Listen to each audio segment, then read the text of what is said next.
Hello and welcome back to another Five Nights at Freddy's fan game tutorial. In this part 2, we're going to be going over the monsters, the animatronics and things, how to make them move about the room, how to give them basic AI, and basically how to make it so that when they enter your office, the game restarts. This video is going to be quick. We are going to be covering a lot of stuff very quickly. So do your best to pay attention. I will try to explain everything as clearly as possible. Unfortunately, I've been moving recently, and so because of that, this tutorial has been delayed. I think there might be a part 3 after this, just to cover up on actual gameplay, but it's going to be a little bit of time coming, just because I've been so busy lately. But today, we're just going to get into the AI, how all that works. And without further ado, let's get into it. Alright, so for this project, we are going to need a couple of things. First, you'll need to have downloaded these sprites that I made. So, as you can see here, I've named these Daisy Antechamber, basically the name and what room they're supposed to be in. So this is Daisy Cubicle, this is Daisy Jumpscare, this is Daisy Storage, all these kinds of things. And we have that for the other two characters as well. So we have here for Jordan, and we have here for Nick.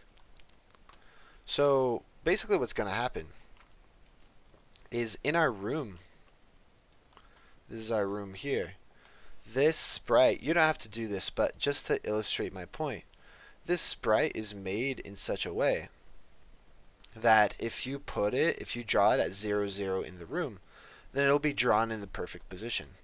As we saw in the demo I showed you earlier, that will make it fit into the room more or less seamlessly. It'll look nice. So as you can see, this sprite is the size of the room. It's 3240 by 2160 pixels large. And so those are all the sprites that we're going to be using.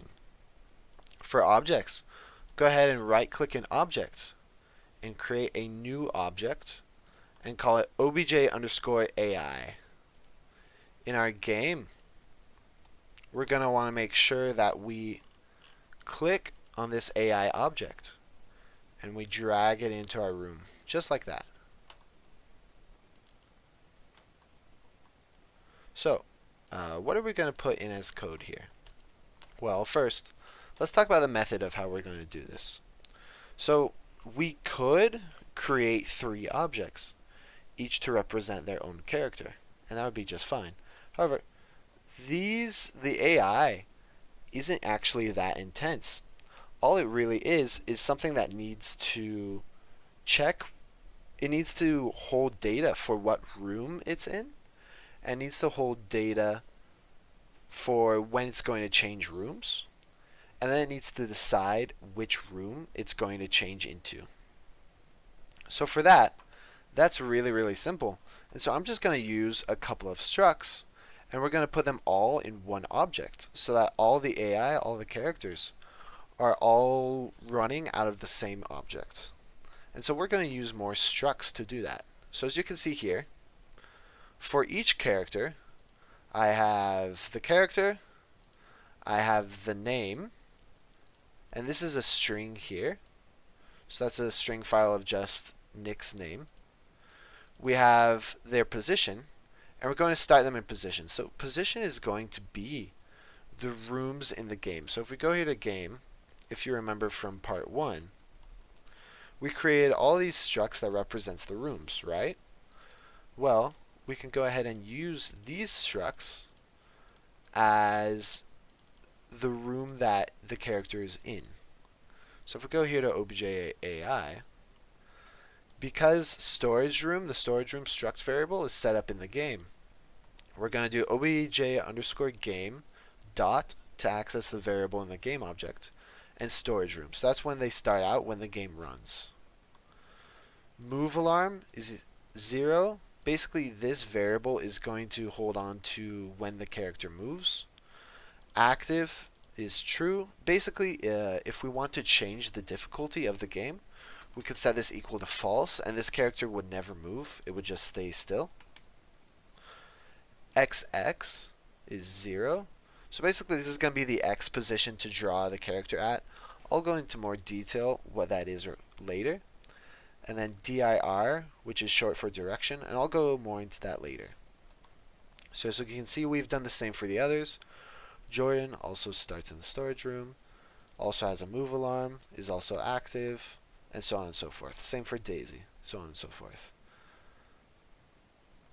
So as you can see here, we gave Daisy an extra choice variable, and that will help Daisy. Basically, Daisy has a different AI than the other two. So let me just explain it real fast. So in the version that I made, it's very, very simple. Basically what happens is Nick will prefer going to the right. So he'll generally take the right path towards the office. Jordan is biased towards the left, so she'll generally take the left path. Daisy, the way I made Daisy is that as long as the camera is closer than her to the office, she'll try to move towards the camera's position. So she's always trying to move towards where the camera is. And so because of that, we have this choice variable. And it has right as a string with these quotation marks. And basically that will help us create Daisy's unique AI. So we'll get into that later. Next, we've set up this array with all of our AI in it. So it stores all of these structs in here in a single array. And we're going to be looping through that similar to how we do the rooms. So this here, this is the aggression of the AI, and I put it as a global variable as well. This is 0.5. So basically what this is this determines how quickly that the AI move through the rooms. So if we set it as 0.2, they would move even slower. If we set it at 1, they'll be even faster, and so on and so forth. So we're just going to leave it at 0.5 for now. And then later on, if you want it to be harder, if you want it to be easier, you can change that, you can make it different, and so on and so forth. Then we're going to set up this value variable called debug. We're going to set it to true for now, and I'll explain what that does. So let's go and let's figure out what this debug variable does. So we're going to create a new event. We're going to call it draw GUI. As you can see here, I've written 3 slashes and @ description. What this does is it puts this little piece of text here. You don't necessarily need it. It won't change functionality at all, but it does help me like understand, okay, like what's going on in this draw GUI event. So basically what this does is this draws a little debug interface. This debug interface will help us know if the game is functioning correctly or not. So we've set equal to true, and basically what this checks here, is if debug is equal to false, then exit. So what this does here is this makes it so that none of this code down here runs. So that's how that works. So basically it just checks if we're debugging or not. Generally when the game is run, like if you're giving it to your friend to test, you would turn this to false. Now they won't be able to see that piece of it. But we're just going to use it just so that we know everything's working correctly. So basically what we're going to do is we're going to set up a font called fdebug. So what you do is you right click here and you click on font to create a new font. We're going to call it f_debug, and this is basically all correct. I set it equal to Arial. Mine is at size 20. It's a regular style, and I turned anti-aliasing on. So if we go back to our AI, so basically we set that font, and we're going to draw using that font. And then what this is going to do is it's going to loop through all the rooms. It'll check through each room and it'll get the top left and top right corner. And then it's going to draw a letter corresponding to the AI that's inside that room. That way we're able to see just from the map itself where all the monsters are. Now I know that kind of defeats the entire purpose of the game, but this is just a debug. So we can turn this off and on whenever we want just to make sure that everything is functioning smoothly. So we're going to create a string var str is equal to, and this is an empty string, so it's just the quotation marks. And then what it's going to do is it's going to loop through all of the monsters, and it's going to check which of them we're currently editing. So this checks, okay, like, so the current monster is this one, and its current name is its name. So it's going to check through, okay, we're going to check Nick's, Jordan's, and then Daisy's. And then what it's going to do is, okay, is the room we're currently looping through equal to this monster's position? So like, for example, is this monster in the storage room?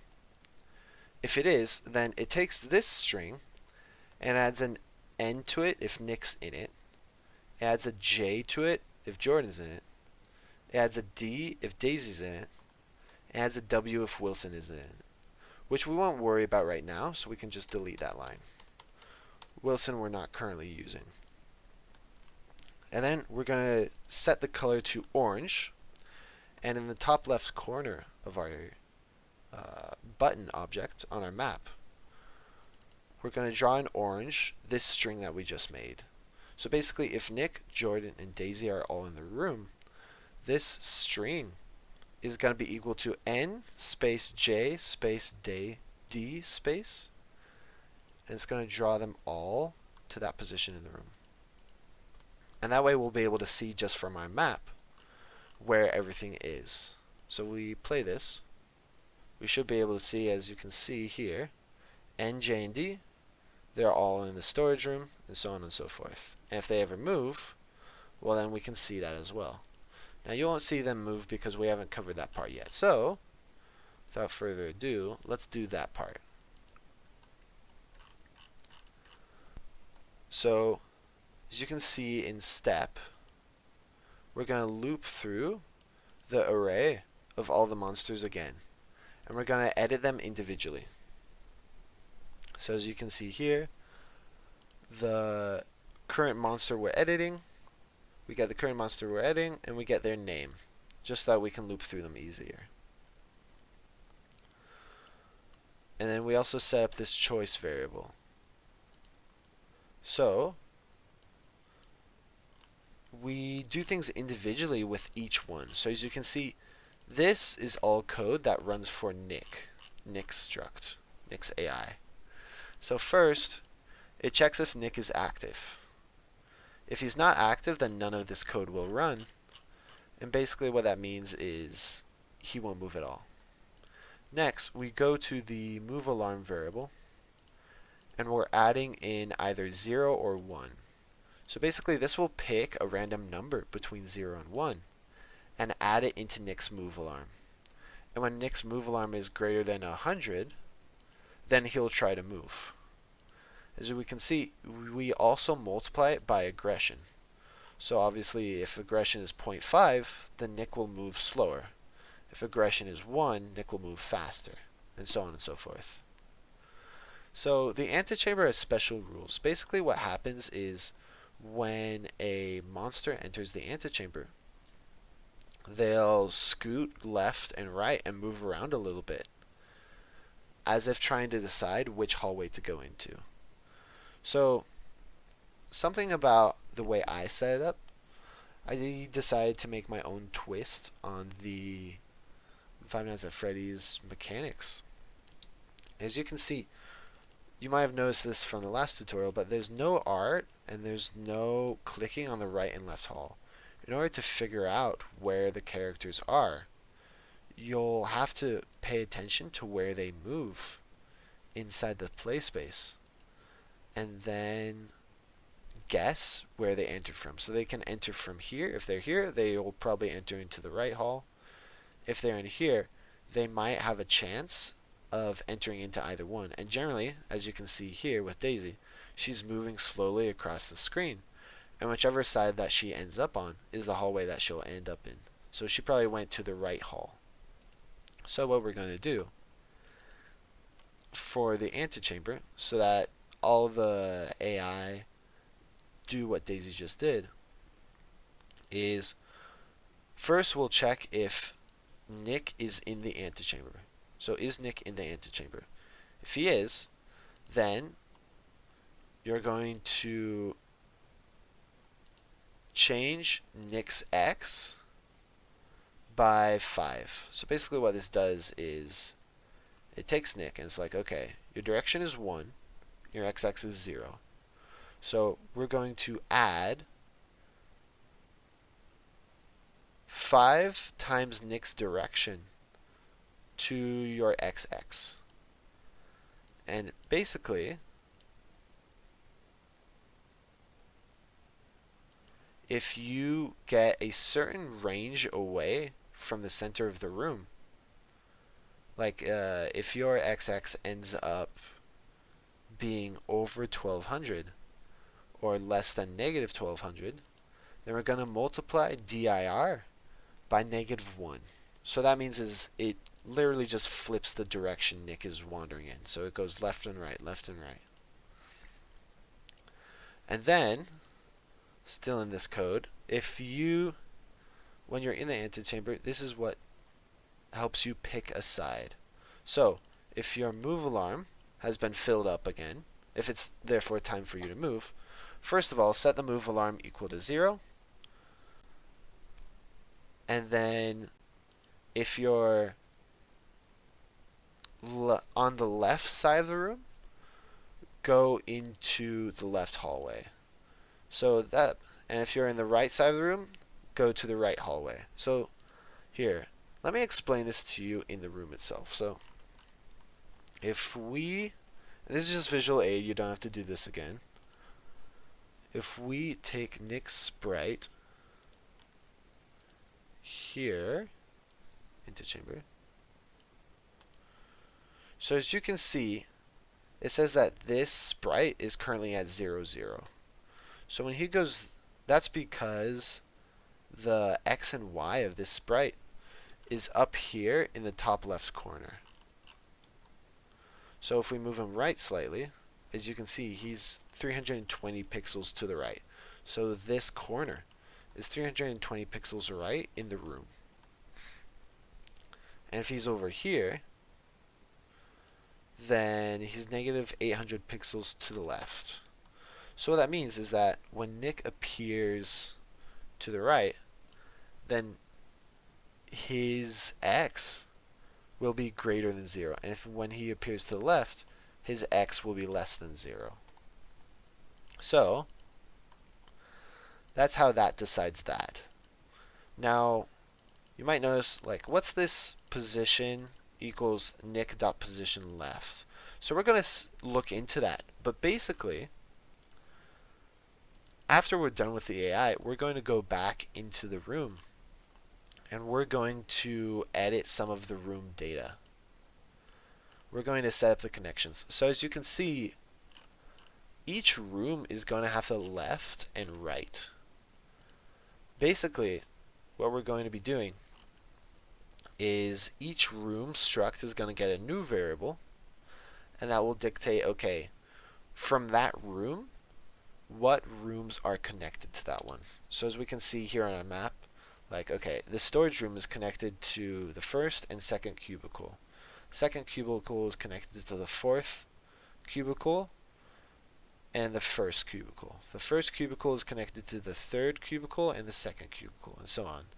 And as you can see, the antechamber is connected to the fourth and the third cubicle, and the right hall and the left hall are connected to these cubicles and the antechamber, and the office is only connected to the left and right hall.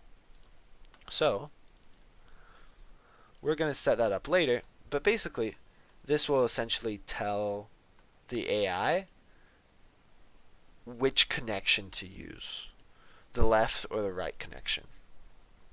So that's everything for the antechamber room. That's how the antechamber room works. for the normal movement, we are going to move every time the move alarm is at 160. So basically, first it'll check, okay, is it time to move? Is the move alarm greater than 160? If so, first it will check if you aren't in the left and right hall. So we're doing that because there's some very specific code for how that works. So then what we're going to do is we're going to choose. So this code here, it's a random, it randomly selects a variable out of the list that you put in. So it'll pick between right, left, forward, or forward. So basically, it will choose one of these variables and return it. So choice will be equal to one of these when it's time for Nick to move. Now obviously you might have noticed, hey, there's 2 rights here and there's 2 forwards here. Basically what that means is that there's a higher chance for Nick to move right or forward than he is for moving left. And that just gives his AI a little bit of difference. The way I did it like that is that if you for some reason lose track of Nick, you can probably guess, oh, he's probably in the right hallway. So that's how that works. And then, not every struct is going to have a valid option for right or left or forward. So we use this handy function that will look into the struct and we'll check to make sure that a variable called right, and a variable called left or a variable called forward actually exists inside the struct. If it does, then it goes to the struct and it sets Nick's position equal to that connection. So if it's right, it goes right. If it's left, Nick goes left. If it's forward, Nick goes forward. So on and so forth. Pretty simple. Then finally, it resets the move alarm so that Nick is allowed to move once more on his next turn. So that's all if Nick is not in the halls. If he is in the halls, he's going to enter the office. So his move alarm will be reset. Nick's position is going to be equal to the office, which I've called U. You can call it office or U, but I called it U just because that's what its name is on the map. And then we're going to be running in the game a new function we're going to create. I'll go over this later, called lose game. And in this function here, in the game object, is where we're going to store the code that will make the player lose the game. So what do we have next? So next is Jordan. Jordan is going to be very similar, and you can actually copy and paste most of the stuff. So we're going to check again. Is Jordan active? If so, then move. Jordan's move alarm is separate than Nick's, so she's going to move on her own merits. Is going to use the same special rules for the antechamber. So if Jordan.moveAlarm is more than 100, Jordan.moveAlarm is equal to 0. Now make sure, be very, very careful when you do this, because if you copy and paste it, you might forget to change the Jordan dot. Like if you copy and paste it, it might say Nick.active or Nick.moveAlarm or Nick.xx and so on and so forth. And so make sure that all of these are set to Jordan. So Jordan's going to move very, very similarly. The only part that's really going to be different for our code is this part here. So as you can see, she moves at the same time when the same time is filled out on the move alarm. And then if she's not in either of the halls, she's going to go right, left, or forward, forward. So basically, she's going to choose, she's going to be biased towards the left. So in that way, she's a little bit different than Nick. And then this is the same code. So like, is the option that we chose a valid choice in the struct? If it is, then go there. Then we're going to reset the move alarm, so Jordan can move again. Reset the move alarm. If she has entered the office, then lose the game. Alright, finally Daisy. So Daisy is going to be a little bit different. She's going to have similar setup though. So first, it's going to check if she's active. If she is, then she can move. The move alarm is the same thing. The antechamber rules are the same thing. And now we're going to go for moving. So as you can see, I set hers to move a little bit faster. I wanted her to move a little bit faster, be a little more dangerous. So first is going to check if you aren't in either of the halls, same as the others up there. So basically what this does is it's going to get the name of Daisy's position. So how do I describe this? Basically, we're going to try to see if the player's current room is next to mine. And if so, we're going to go there. So we're going to check in all the names of Daisy's position. So basically, what this does in the connections is it's going to check, like, okay, let's say Daisy is in the cubicle 1 room. It's going to check all the connections of cubicle 1. And if any of them are the players, so like if the player is in cubicle 3, then Daisy is going to go there.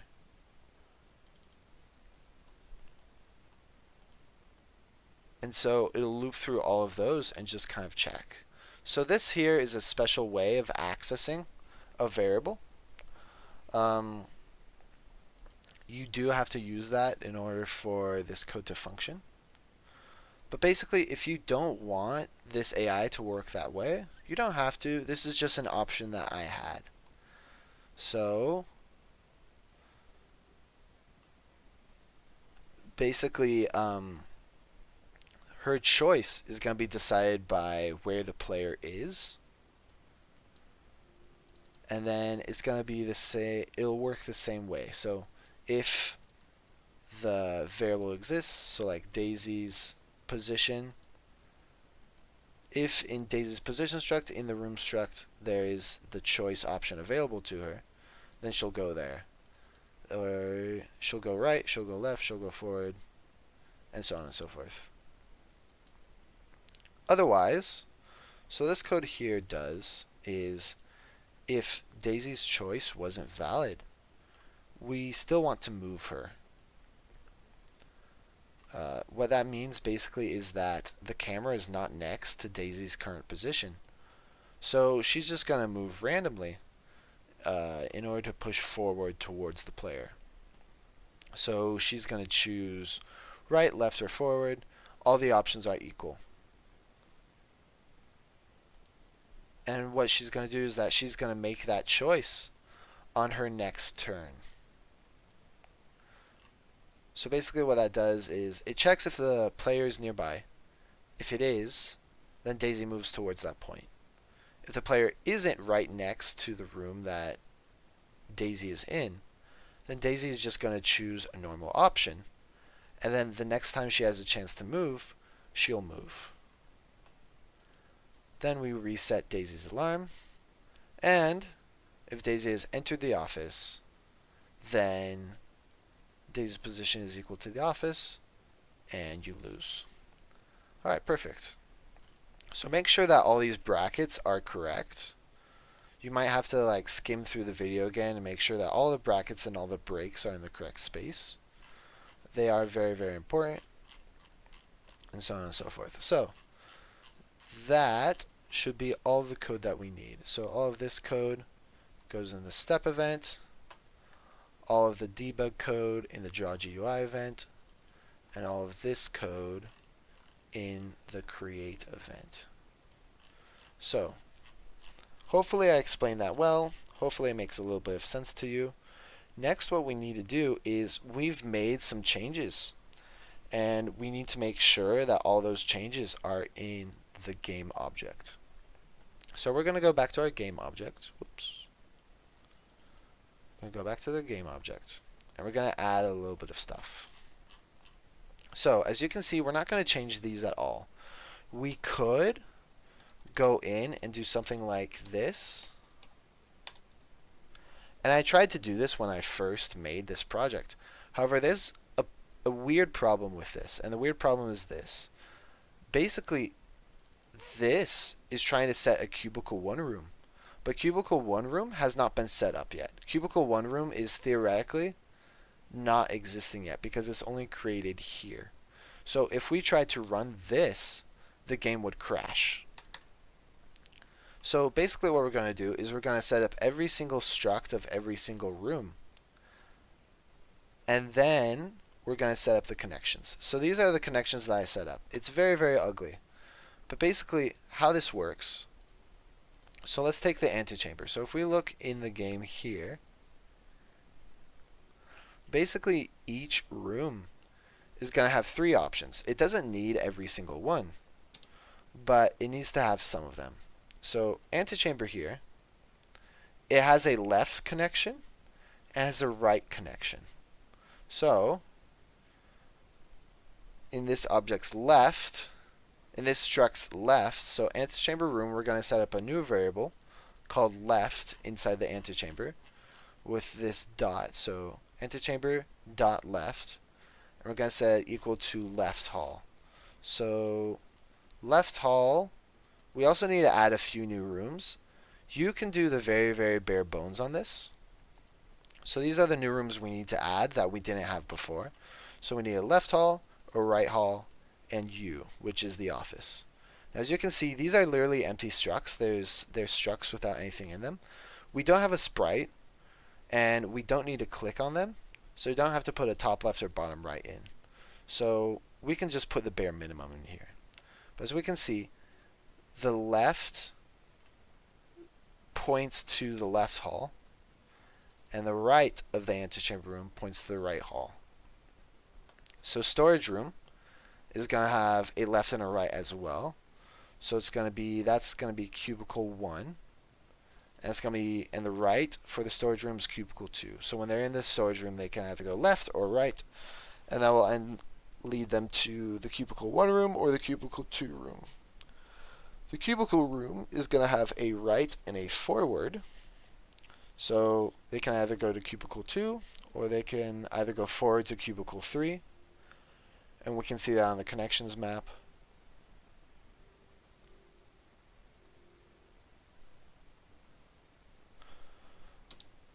As you can see here, cubicle 1 is connected to 2 and 3. And here, cubicle 1, you could go right to cubicle 2 or forward to cubicle 3. Then we have cubicle 2 room. Left and forward options as well. Left to cubicle 1, forward to cubicle 4. Cubicle 3 room, left to the left hall. And cubicle 3, right to cubicle 4. Cubicle 3 has a forward to the antechamber room. Cubicle 4 has a left to the cubicle 3 room. Cubicle 4 room has a right to the right hall. And cubicle 4 room dot forward is equal to antechamber room. And that should be all the connections we need set up. So make sure that you've set up the new rooms, and make sure that you've set up all of the connections. Next, as I promised earlier, we're going to set up a lose game function. So this is going to be very, very simple, and I'm actually going to edit this right now. So basically what's going to happen is we're going to set an alarm 0 is equal to 60. We're going to take this. So what does this do? So alarm 0 is just going to activate a new event called alarm 0. So what this does is basically it says, okay, in 60 frames, which 60 frames is 1 second, run this code here, and what this will do is it will just restart the room and reset everything inside the room. So that just makes the game reset. and we're going to put it at 60 seconds. So there's a slight delay so that the player can see what killed them, and then the game restarts. So that's the function for losing the game. Next, the next thing we have to do is we need to change current room to a global variable. You might have this, but we're going to have to go back and we're going to have to replace the current room with this global variable. So I believe in the step, all the current rooms are going to need to be changed. So there's a really quick way to do that. If you hit Control F on your keyboard, you can pop up this find and replace window. And basically all you'll need to do is you'll need to find current room. If you hit the arrows, it'll loop through every single current room. And then you can just replace it with global.current room. So if we go up, as you can see, this one, it's highlighting this one as a current room. If we hit this check mark, we can replace it with current room. And that way we can just do it very quickly. So we'll also have to do that here. We're going to have to replace the current room with global.current room, and so on and so forth. So make sure all of the current room is replaced. It might bug out if it's not. And then we should have this last room set up as well. So next we're going to, this draw GUI is all right. We're going to create another variable. So right click, add event, draw. We're going to go to our draw event. And we should already have a draw event here, which is this draw sprite. So that's going to draw the sprite of the room we're currently in. And then this part for drawing the monsters. So basically what this is going to do is the AI is going to actually move the monsters around, but the game is where we actually draw them, because we want them drawn on top of the room background. And so that means that we need to draw the sprite here for the global room, and then we're going to draw the monsters beneath.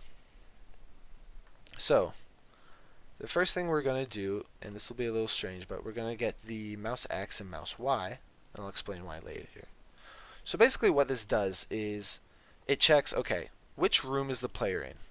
So switch global.current room, like which room is the player in? And then it'll draw differently for each room. So cubicle 1, cubicle 2, cubicle 3, cubicle 4, storage room, antechamber room, U, and so on and so forth. So if we look up here, this is going to loop through each of the monsters and just check if they're in cubicle 1 room. Okay, so it's going to check. It's going to check the name as well. And if a homunculus is in this room, draw it. So is the position equal to cubicle 1? If so, if the name of the monster we can see is in this room, then draw sprite Jordan cubicle. So as you can see, this just takes the sprite we set up earlier and it draws that one. And then it's going to draw it at an X, at a sub-image of 0, an X of 0, and a Y of 0. Same for Nick, same for Daisy. Pretty simple. So that's all of that. Cubicle 2 room. So it's going to check the very same thing. Is it in cubicle 2? If so, if it's named Jordan, draw it this way. If it's named Nick, draw it this way. And if it's Daisy, draw it this way. So I did this a little bit fancier. You might not need to do this, but basically what this does is, because this cubicle is on the right, the cubicle art is like flipped. So as you can see, I'll show you an example. This cubicle 1 is basically a flipped version of cubicle 3. So do you see that change? Oh wait, that one doesn't have change. This one has change. So that's, this opening is facing to the left, and this opening is facing to the right. Well,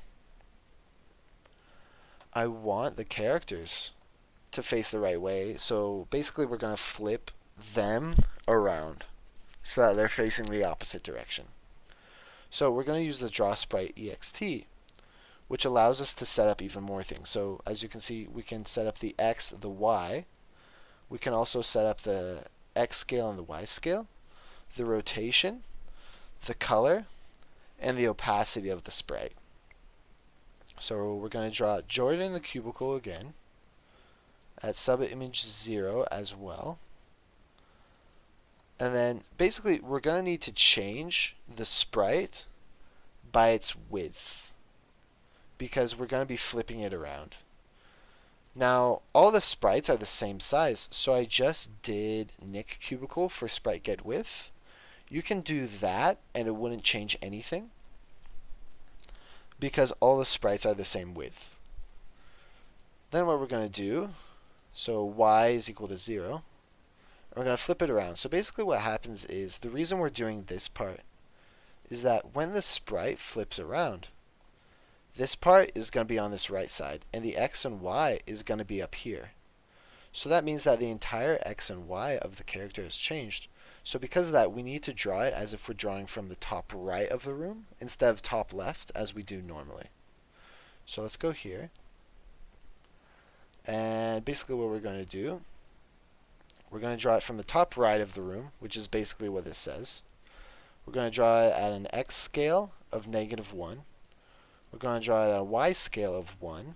So x scale flips it left and right, and y scale flips it up and down. We're going to draw it at a rotation of 0. We don't want to change the rotation. We don't want to change the blend mode.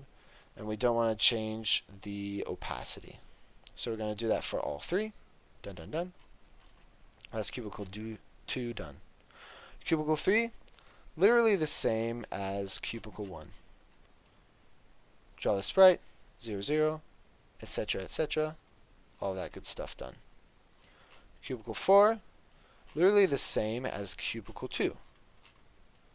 So as you can see, loop through all the monsters, get the current structure editing, so on and so forth. Make sure that all the brackets are correct. Storage room. So basically the same thing as well. Is the monster in this room? If so, draw a slightly different sprite. So we're going to be using the Nick storage, the Jordan storage, and the Daisy storage. So that's the only real thing that's going to change in this one. And then the antechamber room. So draw the sprite. As you can see here, the main difference here is that we draw it at the XX. So if you remember, we edit the sprite, we edit the structs XX so that it'll go left and right across the screen. Well, we also need to draw that. So for the subimage is going to be 0. Here in the X, we're going to draw it at XX instead of just 0. And the Y is going to remain the same. Draw it with the right sprite, so choose the antechamber options. All the antechamber options. Easy as that. And then that's the antechamber room done. And then U. So basically, I added some extra code here so that when the cursor would hover over certain things, it would turn into like a clicky cursor. Alright, so some of this code is still left over and we don't actually need. So what we're going to do is we're just going to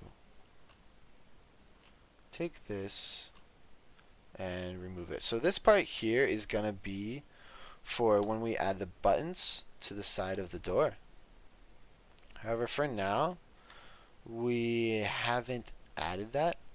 So I'm just going to leave it here, put it here in this region. You don't really need it, but I don't want to remove it in case something breaks. What we need to do is we need to draw the enemies.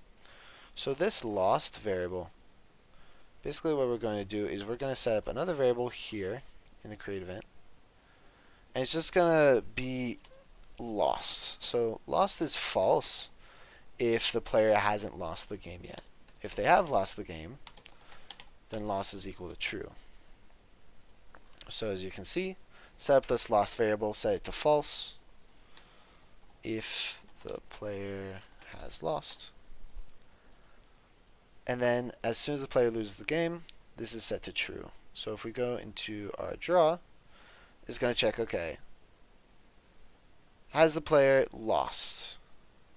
If the player hasn't, then basically draw all of this code, which we're going to cover later on.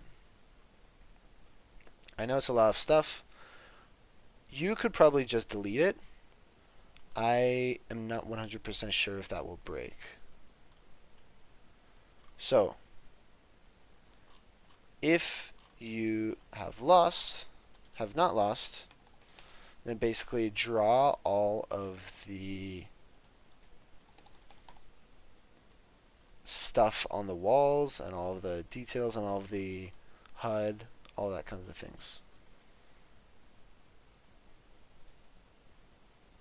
If you have lost, that's the part where we draw the monster.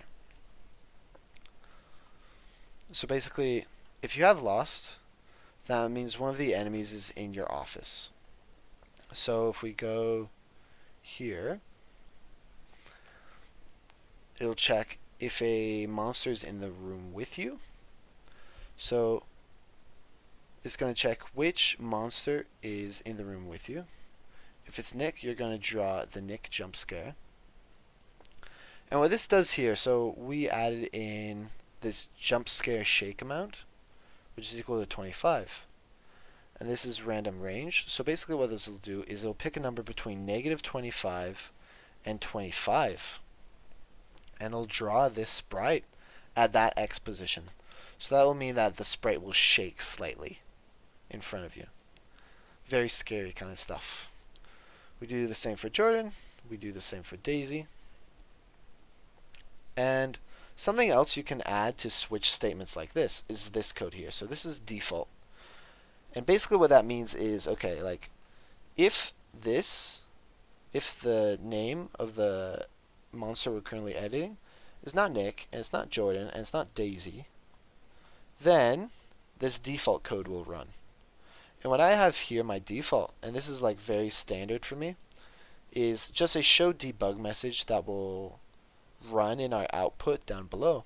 It'll just say something unexpected happened, check draw event of the game in the jump scare switch statement. So basically what that means, like, hey, there was an error, this is where it should be, something went wrong. And so that's pretty useful right there. So basically that will finish off all of this part. So all of this sprite stuff should be done. And then with all of this in place, we should be able to run the game and see the progress we've made. So if we hit space, we can see all of our monsters in storage here. Daisy is going to move out, and they should eventually, over time, make their way to you. Daisy should be trying to get into the antechamber. There she is. So as we can see, she'll disappear. She's probably in the right hall right now. And then, awesome. So the game was reset. For some reason, however, it reset instantly, which I didn't think it would do. So a short time has passed since that bug happened and it stopped working correctly. So basically what I did is I poked into it a lot and tried to figure out exactly what was going on that was breaking it. Apparently there are some difficulties that Gamemaker has with comparing structs in a switch statement. So I don't know why, but for some reason whenever I tried to compare if global.currentRoom is equal to you, I had some trouble. I'm not entirely sure yet why this happened, but in order to fix it, this is what we have in the draw event now. So, draw the sprite, the current room sprite, draw the monsters. I removed all of the superfluous code. So, this is the cubicle 1 room. It should look exactly the same. 3 brackets. This is the cubicle 2 room. Should look exactly the same. This is the cubicle 3 room. Should look exactly the same. This is the cubicle 4 room. Should look exactly the same. This is the storage room. Should look exactly the same. This is the antechamber room. Should look exactly the same. And then what we do here is, so as you can see, it ends on this case of the antechamber room. So it has the 3 brackets to finish off this one. Then it breaks. Then we finish the switch statement. So basically we check all of those. And then, and this is kind of like a hacky solution, but what this does is it checks all the enemies. And if they're in the office, if their position is equal to you, basically we're just going to draw this. So it checks the enemy. It checks if that enemy is in your office. It sets up the jump scare shake amount. And then it draws each of them. So it draws the Nick jump scare, the Jordan jump scare, the Daisy jump scare. If there's ever an issue, it will pop out this error message. So that's what we have here. And that's what this is doing. And so if we see here, I increased the aggressiveness of the enemies just to show you quickly. So as we can see, they're all in the storage room. They're all moving out. They're all moving towards me as quickly as they can, and so on and so forth. And as you can see, we got that Daisy jump scare right there. So now it should be working correctly. And that is where we're going to leave the tutorial. So the last thing we're going to do is add in winning the game. So there should be buttons for the player to push to move the enemies away from the office. Now, I don't know when I'll get around to making the part 3. So if you want to attempt this on their own, I would highly recommend it. Basically what we need to do is, using the room coordinates, we need to set up a button in these 2 places. I'll show you. So this one right here, right there, and right here. And basically what will happen is when the player clicks on those positions, hi Daisy, if the player clicks here, in this rectangle right here, anything that's in the left hallway gets sent back to storage. And if the player clicks here on the right button, anything that's in the right hall should get sent back to storage. So basically all we would really need to do is we need to check if the buttons are clicked, like somewhere here in the step event. And if so, check all of the enemies. And if there's one in the left hall, then send that one back to storage. And if there's one in the right hall, send that one back to storage. So that would be as simple as daisy.position is equal to obj_game dot storage. So that's all that you would technically need to do. So, as I said, I'm moving. I don't know when the last part will be out, but hopefully this will help you understand the AI and will hopefully give you a chance to try making something on your own. Try to experiment with it on your own. I hope you enjoyed. Please leave comments and questions below. Please leave a like. Please subscribe if you want to see more stuff like this and want to get notified when the next one comes out. And thank you so much for watching. Have a lovely evening, old sport.